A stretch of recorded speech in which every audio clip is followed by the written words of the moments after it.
교재 99쪽입니다. 모세는 이스라엘 백성을 모아놓고 안식일 규정을 말씀합니다. 이어서 모세는 성막 건축을 위해 바칠 예물의 종류를 말해줍니다. 금, 은, 놋, 각종 실과 털, 가죽, 목재, 등유, 관유, 각종 보석 등입니다. 또한 모세는 성막에 사용되는 기구를 만들 사람을 부르며 그 종류를 말씀합니다. 성막 덮개, 갈고리, 널판, 기둥, 증거궤, 속죄소, 휘장, 등대, 물두멍, 말뚝 등입니다. 모세의 말을 듣자 백성은 건축에 필요한 물건을 예물로 바칩니다.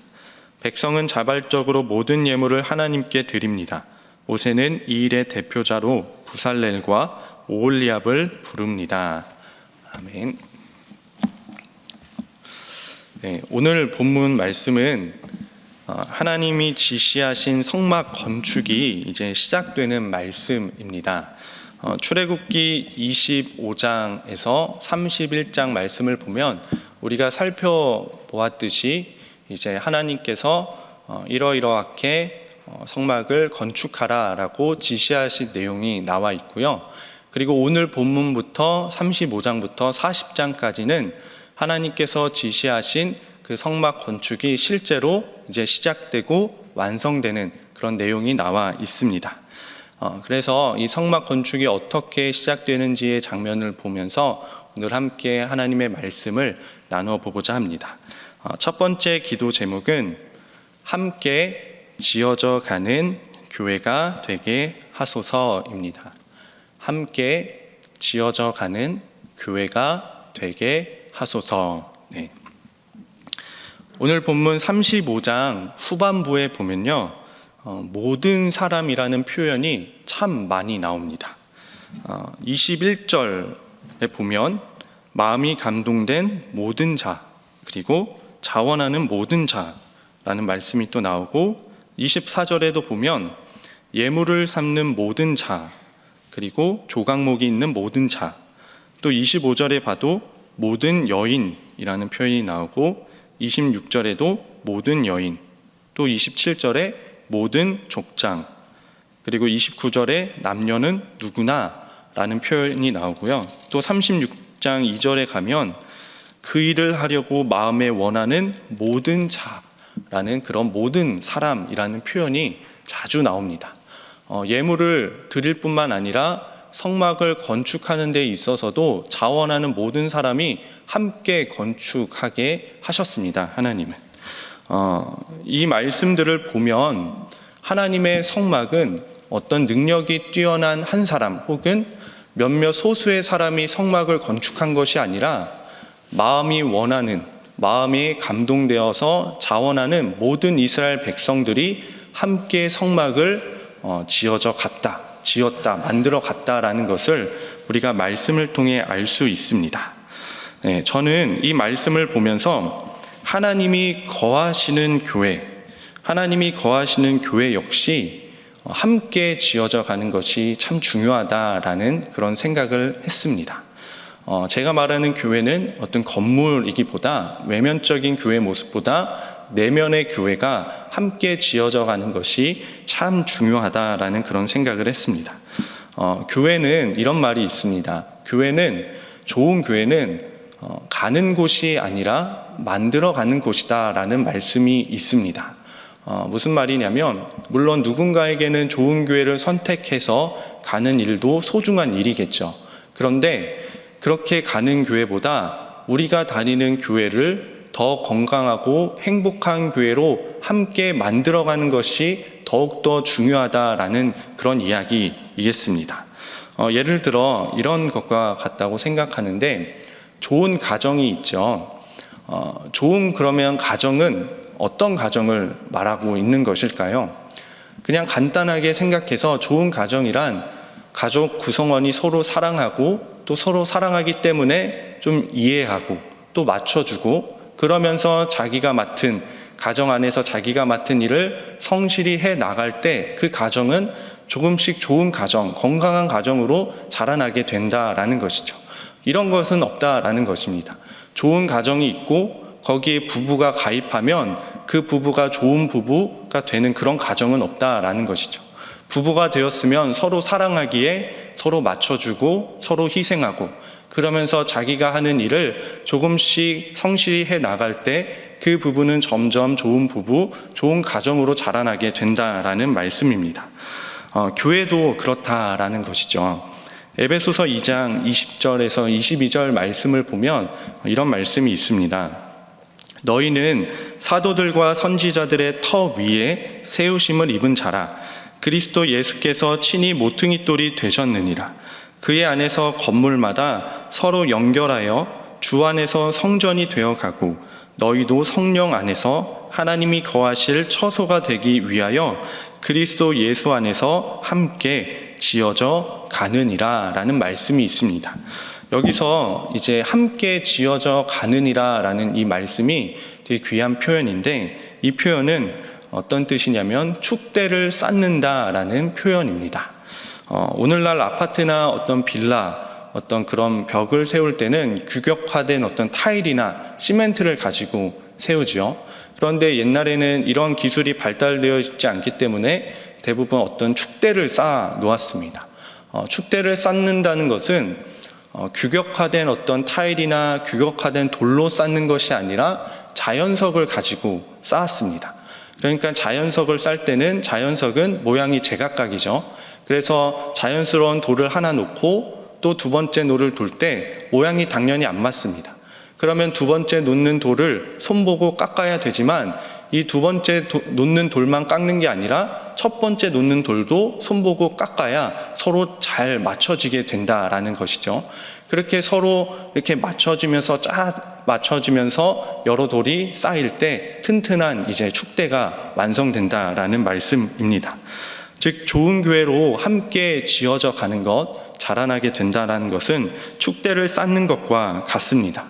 좋은 교회는 몇몇 능력 있는 소수의 사람들로 인해서 좋은 교회가 되는 것이 아니라 교회에 있는 모든 성도들, 모든 교회 구성원들이 서로 사랑하고 또 서로 이해하고 서로 맞춰주며 그러면서 자기의 일을 묵묵히 성실히 해 나갈 때 조금 더 건강하고 행복한 교회로 우리가 자라날 수 있다라는 것이지요. 우리 몸을 생각해 보아도 손이 중요하다고 해서 손만 발달하고 다른 몸이 허약해진다면 그것은 건강한 몸이 아니겠죠.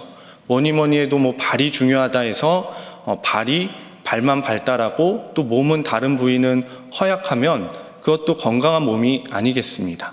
건강한 몸이라면 균형 있는 몸을 이야기하죠. 그리고 몸은 중요하지 않는 신체 부위가 하나도 없습니다. 모든 부위가 다 중요하죠.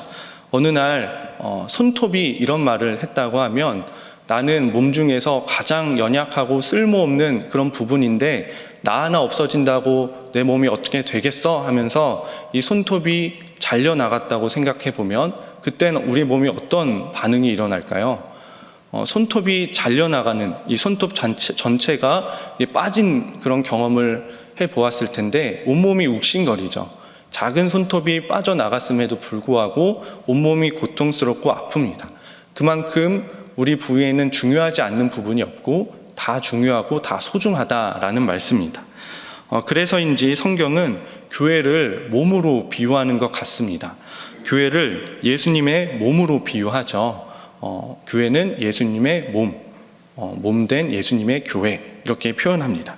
그래서 교회 역시 우리가 건강하고 행복한 교회가 되기 위해서는 한 군데만 발달해서는 좋은 교회가 될 수 없다라는 것입니다. 고루고루 우리가 발달해야 된다.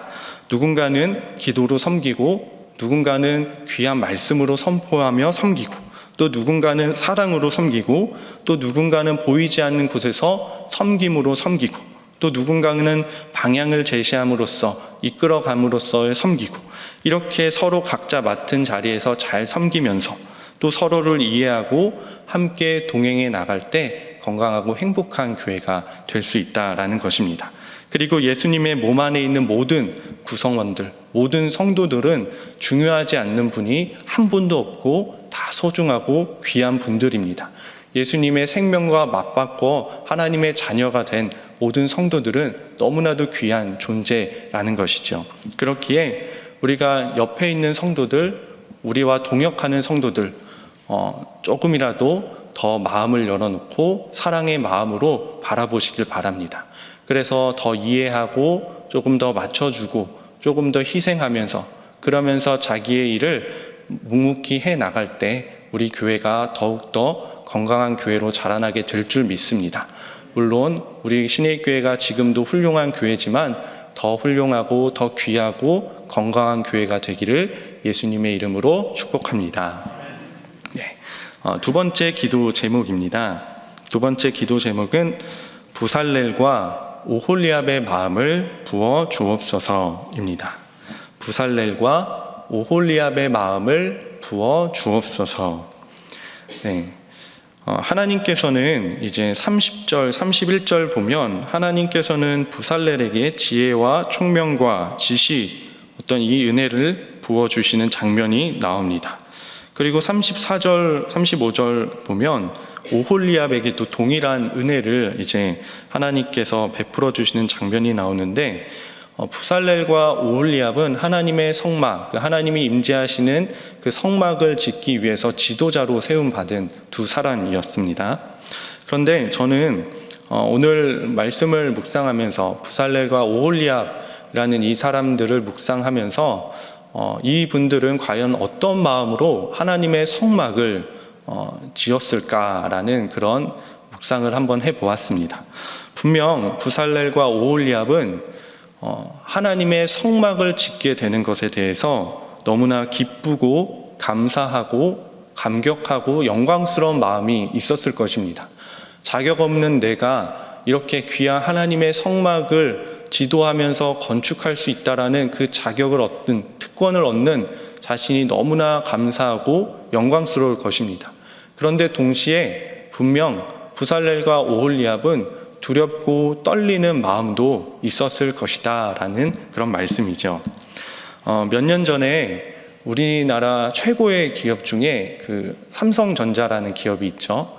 그리고 몇 년 전에 오래된 일이지만 제가 똑똑히 기억하는데, 그 스마트폰 중에 갤럭시 노트 7이라는 그 제품을 만든 적이 있습니다. 제가 오랫동안 그렇게 사고 싶어서 관심을 많이 가졌던 제품이라 기억이 잘 나는데, 근데 당시 그 회사에서는 그 제품을 만들 때 다른 회사와 비교할 수 없는 최고의 역작이라는 표현을 쓰면서 그렇게 아주 최고의 제품이라고 광고를 했던 적이 있는 것 같습니다. 자, 그런데 그 기업은 어떤 회사와 그리고 소비자들의 그 기대와 다르게 최고의 역작이 된 게 아니라 최악의 역적과 같이 되었습니다. 완전 망하고 실패했습니다. 왜냐하면 기억이 나실지 모르겠는데 그 배터리가 부풀어 오르면서 터지는 사건이 계속해서 반복적으로 일어나게 되었던 것이죠. 그래서 그 기업은 그 실수를 인정하고 공식적으로 사과하고 그 제품을 모두 처분했습니다. 그리고 나서 이제 반년 동안 다음 제품을 위해서 준비하기 시작했는데, 그런데 한 번에 처절한 그 실패를 경험한 그 회사는 다음 제품을 어떠한 마음으로 준비했을까요? 그 회사는 이전보다 더욱 심혈을 기울였으며 안정성 검사를 몇 배나 더 강화했다고 합니다. 그리고 소비자들을 두려워하며 떨리는 마음으로 만들었습니다. 소비자들에게 다시 한번 인정을 받기 위해서이기 때문이죠. 사람이 쓰는 제품을 만드는 데 있어서도 누군가는 두렵고 떨리는 마음으로 만든다라는 것입니다. 이스라엘도 하나님 앞에서 큰 실패와 실수를 했죠. 그 금송아지 사건으로 인해서 하나님의 마음을 아프게 하고 하나님이 진노하셨습니다. 그리고 다시 한번, 그럼에도 불구하고 하나님께서는 다시 한번 기회를 주셨죠. 그런 상황에서 부살렐과 오홀리압은 마냥 기뻐하고 감사하는 마음으로만 그 성막을 건축한 것이 아니라 두렵고 떨리는 마음으로, 어떤 실수나 오차가 없을까, 하나님을 아프게 하지 않을까라는 그런 마음으로, 그 두렵고 떨리는 마음으로 성막을 지어 나갔다라는 말씀이죠. 제가 오늘 드리고 싶은 말씀은 우리에게도 이런 부살렐의 마음, 오홀리압의 마음이 필요하지 않을까라는 그런 마음입니다. 왜 우리에게 이런 두렵고 떨리는 마음이 필요할까요? 왜냐하면 고린도전서 3장에 보면요, 사도 바울은 온 교회가 하나님이 거하시는 하나님의 성전이라고 말씀하십니다.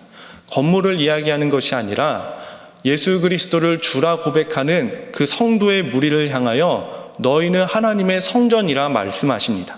더 나아가 고린도전서 6장에 보면요, 무리들이 아니라 한 개인을 향하여, 한 사람 한 사람을 향하여 너희는 성령님이 거하시는 성령의 전이다라고 말씀하십니다. 자, 그렇다면 나 자신이 성령의 전이라는 것입니다. 우리의 자녀가 성령의 전, 우리의 가정이, 우리의 교회가 말할 필요도 없이 하나님이 거하시는 성령의 전이다라는 것이죠. 그렇기 때문에 우리가 만약 내 자신이, 우리 자녀가, 우리 가정이, 우리 교회가 하나님의 거하시는 성령의 전임을 믿는다면 우리 역시 부살렐과 오홀리압의 마음이 필요하다라는 것이죠. 우리가 성령의 전인 우리 자녀들, 나 자신, 우리 가정, 교회를 함부로 대해서는 안 되고, 그리고 두렵고 떨리는 마음으로 섬겨야 된다라는 것이죠. 그 무엇보다 부살렐과 오홀리압에게 하나님께서 주셨던 그 지혜와 총명과 지식의 은혜들, 그리고 때에 따라 돕는 은혜들이 우리에게 너무나도 필요하다라는 것입니다. 부살렐과 오홀리압은 성막을 자신의 뜻대로, 자신의 지혜로 짓지 않았죠. 하나님의 말씀으로 지었습니다. 그런데 그 말씀으로 짓기 위해서는 하나님으로부터 오는 지혜와 그런 총명과 지식의 은혜가 필요했다라는 것입니다. 우리 역시 나 자신을, 우리 자녀를, 우리 가정을, 우리 교회를 하나님이 원하시는 뜻으로 세워가기 위해서는 하나님의 말씀으로 근거하여 세워가야 되고, 그 말씀으로 세워가기 위해서는 무엇보다 하나님으로부터 오는 지혜, 총명, 지식, 그리고 때에 따라 돕는 은혜들이 우리에게 필요하다라는 말씀입니다. 그렇기에 시편 42편 1절에 나오는 말씀처럼 하나님이여 사슴이 시냇물을 찾기에 갈급한 같이 내 영혼이 주를 찾기에 갈급하나이다 라는 말씀처럼 그 갈급함으로 하나님께로부터 오는 그 지혜와 총명과 은혜를 간절히 구하시는 저와 여러분 되기를 예수님의 이름으로 축복합니다. 부살렐과 오홀리압에게 주셨던 동일한 은혜 우리에게도 있기를 간절히 소망합니다. 그래서 두렵고 떨리는 마음으로, 그러나 하나님이 주시는 지혜로 나 자신을, 우리 자녀를, 우리 가정을, 우리 교회를 온전히 세워져 가고, 그것도 나 홀로가 아니라 함께 협력하며 세워져가는 저희들 되기를 예수님의 이름으로 축복합니다. 이 시간 함께 기도하겠습니다. 먼저 부살렐과 오홀리압에게 주셨던 그 두렵고 떨리는 마음으로 나 자신을, 우리 자녀를, 그리고 우리 가정을, 우리 교회를 온전히 세워질 수 있도록 그 은혜를 베풀어 달라고 기도해 주시길 바랍니다. 그리고 우리 신일교회가 함께 더 사랑하고 더 이해하고 더 아껴주며, 그러나 내가 맡은 자리에서 자신의 본분을 성실히 해나가며 함께 건강한 교회로 세워져가는 우리 교회가 되기 위해서 기도해 주시길 바랍니다. 그리고 배요한 위임 목사님을 위해서 항상 기도해 주시고, 요즘 코로나19로 인해서 많은 어려움과 힘듦이 있는데 그 하나님의 지키심과 보호하심, 그리고 고통 속에 살아가는 사람들을 향해 하나님의 긍휼하심 은혜를 바라며 이 시간 함께 기도하겠습니다. 주여 믿습니다. 주여 믿습니다. 주여 믿습니다.